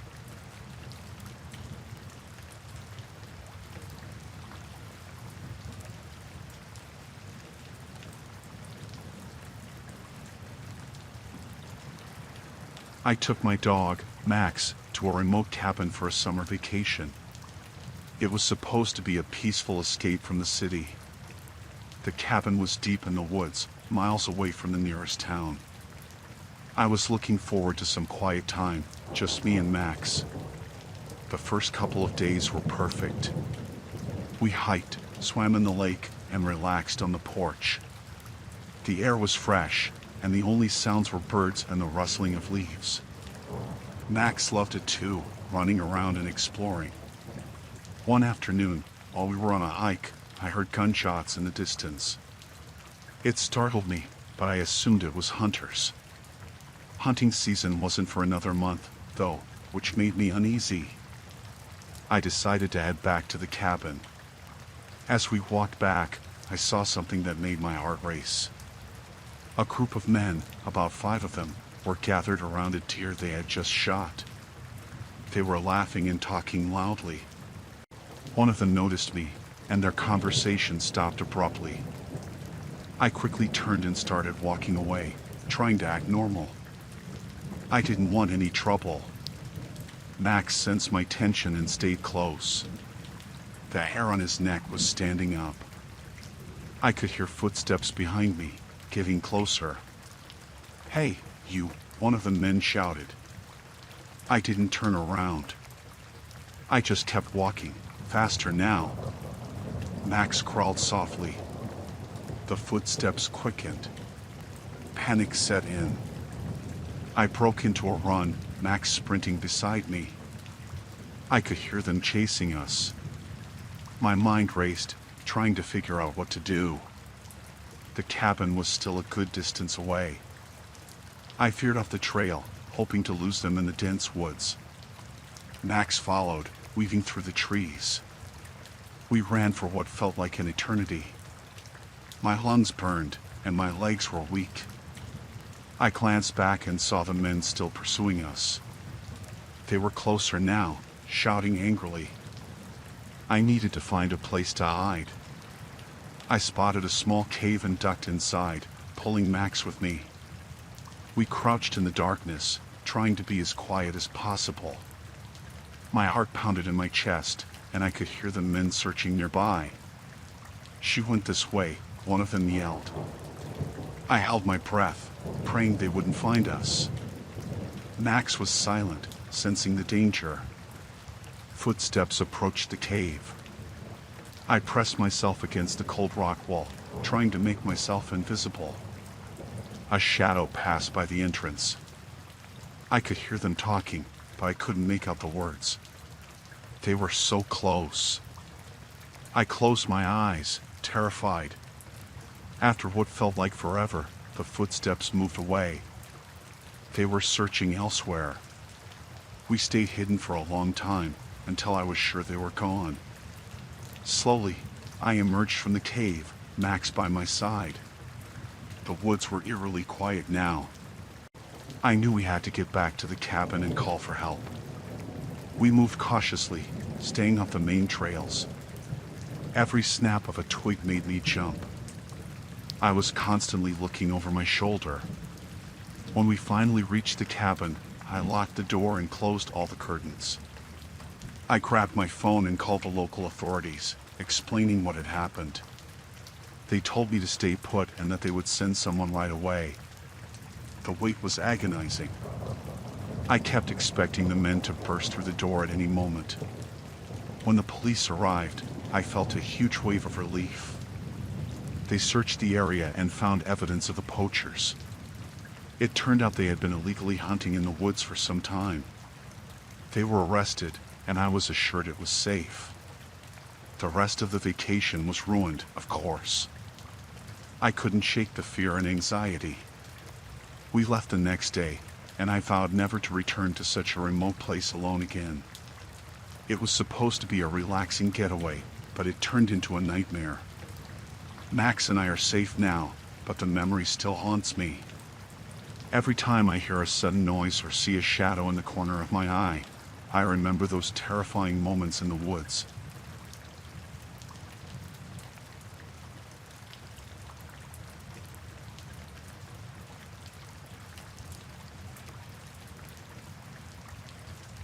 We had been looking forward to the music festival for months. The sun was high, and the air was filled with the sound of live music and the smell of food trucks.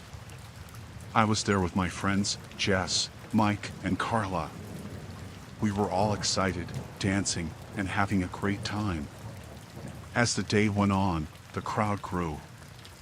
It became harder to move around, and we had to hold onto each other to avoid getting separated. At some point, we decided to grab some food. The lines were long, so we split up to save time. I went to get drinks while the others queued for burgers. I was standing in line, swaying to the music, when I felt someone watching me. I turned and saw a man standing a few feet away.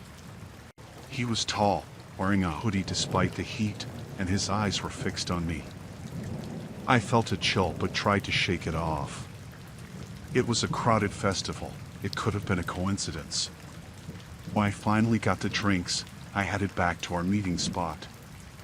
But my friends weren't there. I checked my phone and saw a message from Jess saying they had moved closer to the stage.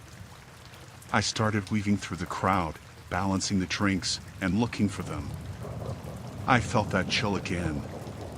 I glanced over my shoulder and saw the same man following me.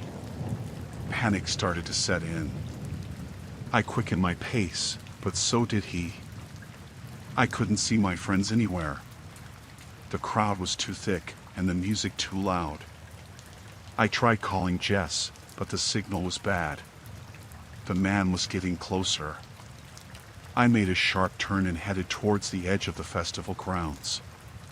There were fewer people here, and I hoped to lose him. I ducked into a tent selling festival merchandise, hiding behind a rack of shirts. I peered out and saw him searching, looking around with a focused intensity. My heart was pounding. I knew I couldn't stay hidden forever. I spotted a security guard near the entrance of the tent. I made a beeline for him, trying to act casual but urgent. I told him about the man following me. The guard nodded and walked me out, keeping an eye on the crowd. We reached a more open area, but I still couldn't find my friends. The guard suggested we go to the security tent where they could help me. As we walked, I saw the man again. He was talking to someone, pointing in my direction. The guard noticed and picked up the pace. In the security tent, I felt a bit safer. The staff were kind, offering me water and helping me try to contact my friends. I kept checking the entrance, expecting the man to appear at any moment. The staff said they'd send someone to find my friends and bring them to the tent. Minutes felt like hours. Finally, Jess, Mike, and Carla arrived. They were worried sick, and we hugged tightly. I explained everything that happened. The security staff assured us they were on the lookout for the man and that we could stay in the tent as long as we needed. We decided to leave the festival early. The fun was over for me. The staff escorted us to the exit, and we hurried to the parking lot.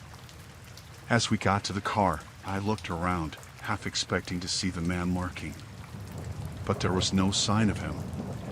The drive back was quiet. My friends tried to lighten the mood, but I couldn't shake the fear. I kept looking out the window, feeling like we were being followed. Once we got home, we double-checked the locks and tried to relax. That night, I couldn't sleep. Every noise made me jump. I kept replaying the events in my mind, wondering who that man was and what he wanted. The festival was supposed to be a fun escape, but it turned into a nightmare. Days passed, and I started to feel a bit better. But the memory lingered. I was more cautious, always looking over my shoulder. We never found out who the man was or why he was following me. The festival organizers said they'd investigate, but I never heard back. My friends were supportive, but I knew they couldn't fully understand the fear I felt. It was a lesson in how quickly things can change, how a day of fun can turn into a terrifying experience. I'm more careful now, always aware of my surroundings. We still go to festivals, but I stick close to my friends, and we never split up.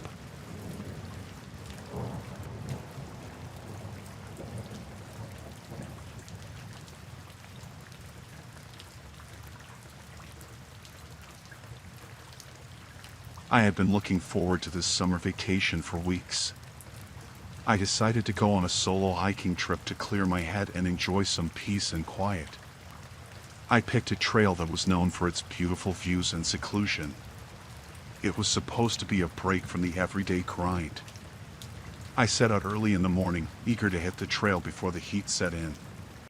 The hike was challenging but enjoyable, with the sun casting long shadows through the trees. I felt like I was finally alone with nature, which was exactly what I wanted. Around midday, I took a break by a small clearing. I was resting on a large rock when something shiny caught my eye. It was partially buried in the dirt. I brushed away the dirt and found a small metal box. It was locked, but I could see stacks of money through the gaps. My curiosity got the better of me, and I decided to take the box with me. I carried it in my backpack and continued the hike. As the afternoon wore on, I began to think about what to do with the money. It was a lot of cash, and I knew I should probably hand it over to the authorities. But the thought of a quick windfall was tempting. When I reached the end of the trail and got back to my car, I noticed a couple of men in a nearby parking lot. They looked out of place, wearing expensive clothes and acting fidgety. I felt uneasy, but I brushed it off as paranoia. I was just being cautious after all. As I was loading my gear into the car, one of the men approached me. He asked if I had seen a box on the trail. I said no and tried to seem nonchalant, but I could tell he was getting nervous. He mentioned something about important documents that were missing. My heart began to race.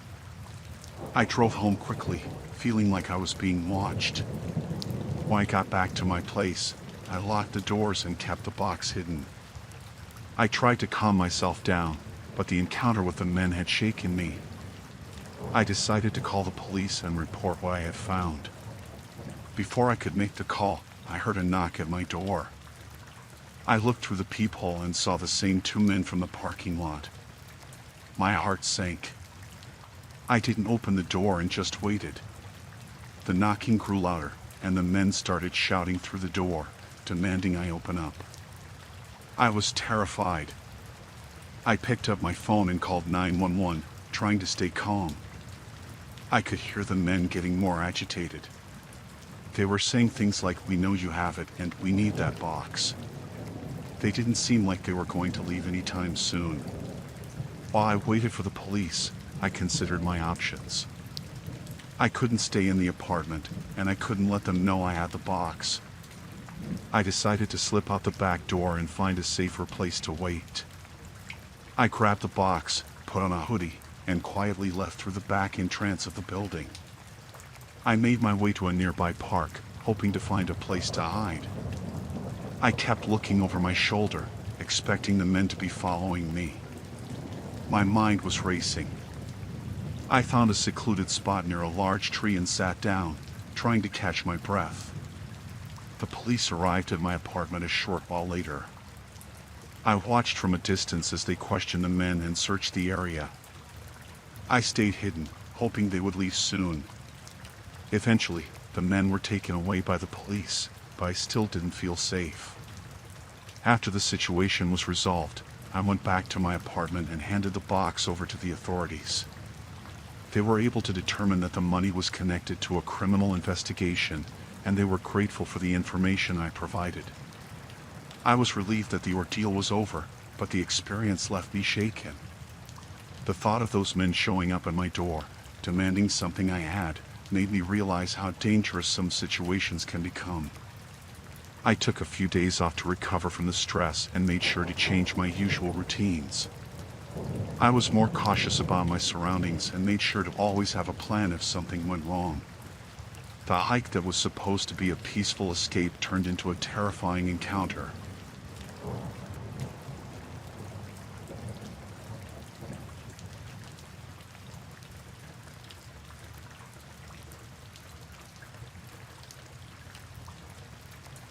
I had been traveling for a few weeks and decided to stay at a hostel in a small town I'd never visited before.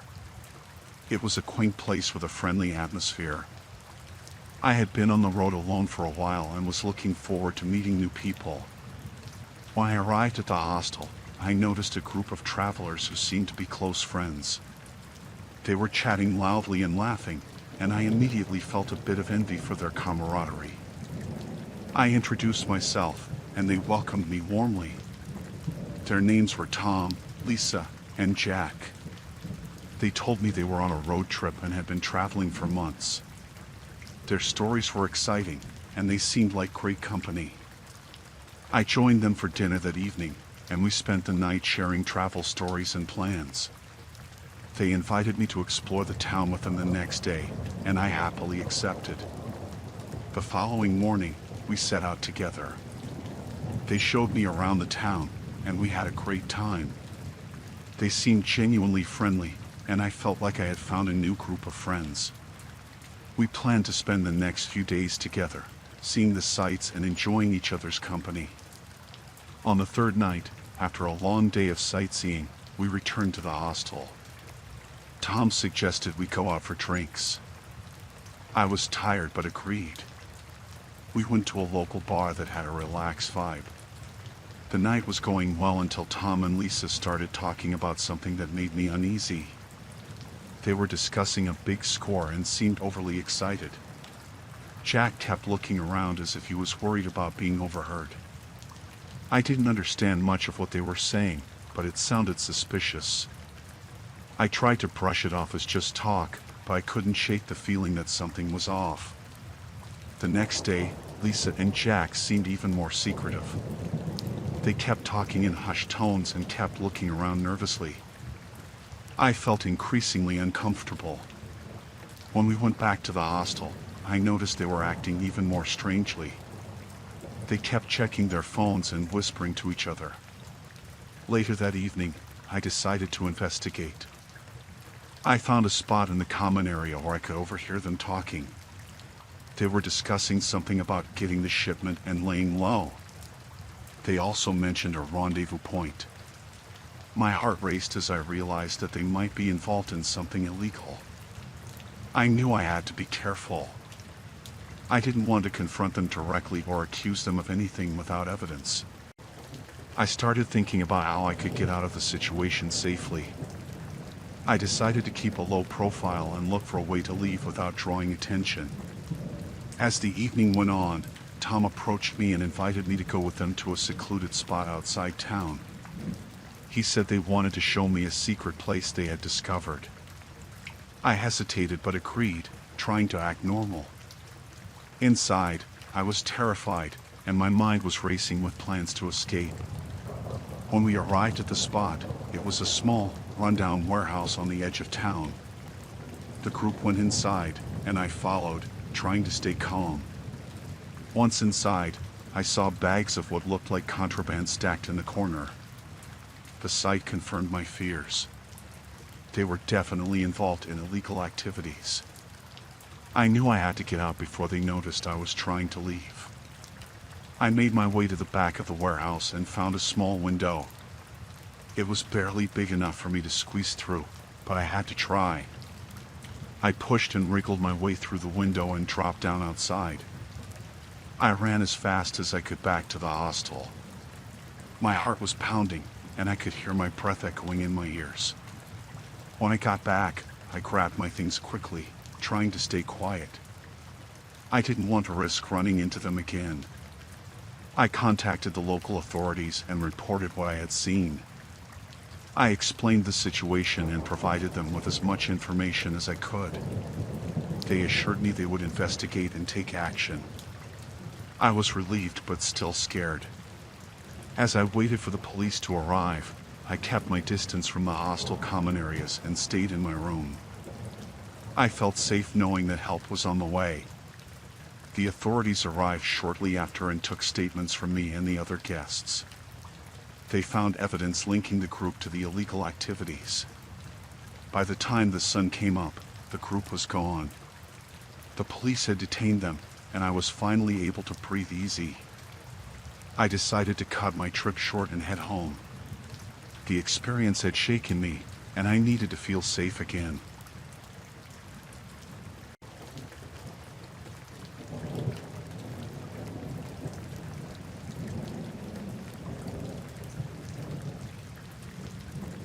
I had always looked forward to our summer vacation, and this year we decided to take a cruise. It seemed like the perfect way to relax and see some new places.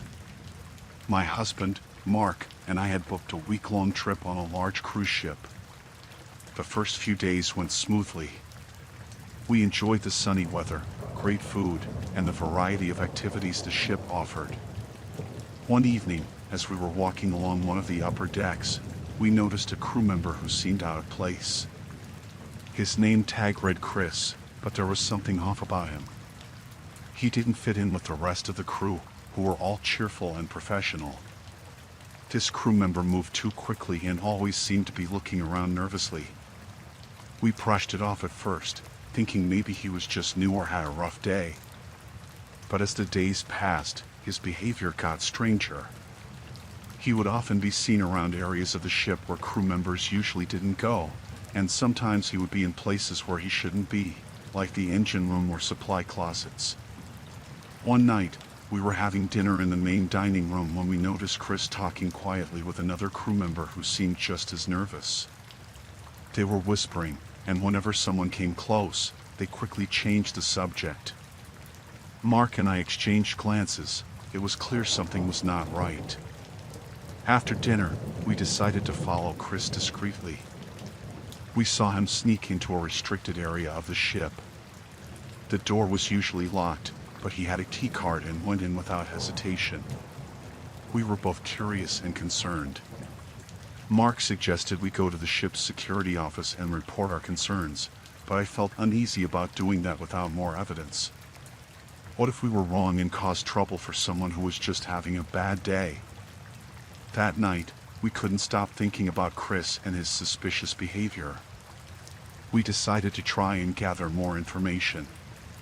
The next morning, Mark noticed Chris in a quiet part of the ship, where he seemed to be transferring something from a large duffel bag into a small box.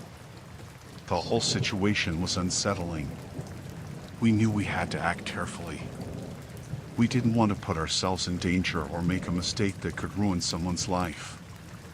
We decided to document what we saw as best as we could without drawing attention to ourselves. We used our phones to take discreet pictures of Chris and the areas he was visiting. Once we had enough evidence, we went to the ship's security office. We were anxious but knew it was the right thing to do. We showed the security officer our photos and explained what we had seen. He took us seriously and assured us he would investigate. The security officer asked us to remain on standby and avoid contact with Chris.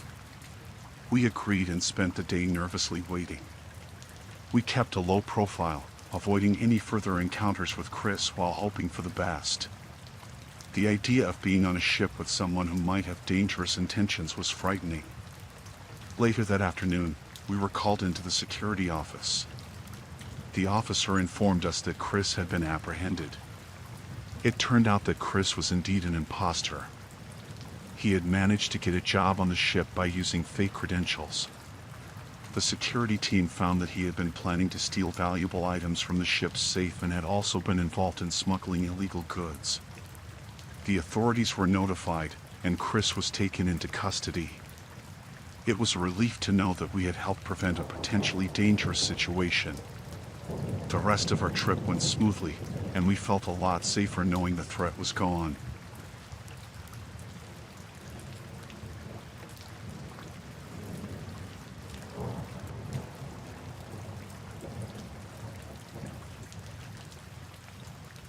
I had always loved taking photos at local festivals. The colors, the energy, the people, it all made for great shots. Last summer, I was at a huge festival in a small town, snapping pictures of the parade, the food stalls, and the crowds enjoying themselves. I was walking around the festival grounds with my camera, capturing moments of people laughing and dancing. The sun was setting, casting a golden hue over everything. I was at the edge of the festival, near a quieter area where the food vendors were setting up. That's when I saw something unusual. A group of men in dark clothing was huddled together behind one of the stalls. They seemed to be having a heated discussion, and I noticed a briefcase lying on the ground beside them. The way they were acting was odd, so I decided to take a few photos from a distance. I tried to be discreet, not wanting to draw attention to myself. As I reviewed the photos on my camera screen, I realized that one of the men was handing something to another.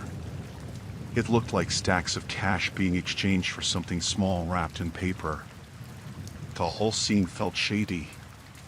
I knew I might have captured something illegal. Just as I was about to move away, one of the men turned his head and saw me. I could see his eyes widen, and he nudged the others. They all started looking around, and that's when I knew I was in trouble. I quickly turned and started walking back toward the festival's main area, trying to stay calm. I kept glancing back and saw that the men were following me. I could see them moving quickly through the crowd, making their way toward me. My heart began to race. I tried to stay calm and think clearly. The last thing I wanted was to confront them directly. I made my way toward the nearest food stall and ducked behind it. I pulled out my phone and dialed the local police, but before I could get through, I noticed that the men had split up. Some were still coming straight at me, while others seemed to be searching the crowd. I took a deep breath and tried to blend in with the festival goers. I moved slowly and carefully, keeping my camera close. I decided to try and lose them in the crowd. I weaved through groups of people, hoping the crowd would be enough to hide me. At one point, I ducked into a restroom and stayed there for a few minutes, listening carefully. I could hear the muffled voices of the men outside, and it sounded like they were still searching for me. I waited until their voices faded away, then carefully made my way out of the restroom. I had to find a safe place to hide the evidence I had. I couldn't just leave the photos lying around. I spotted a nearby park with some trees and bushes, and I headed in that direction. I found a secluded spot and hid my camera in a safe place. After making sure the camera was secure, I looked around for any sign of the men. They were still nowhere in sight. I decided it was best to head to the nearest police station and report what I had seen. I knew it was crucial to get the evidence into the right hands.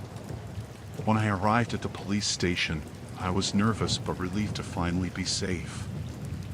I explained everything to the officers and showed them the photos.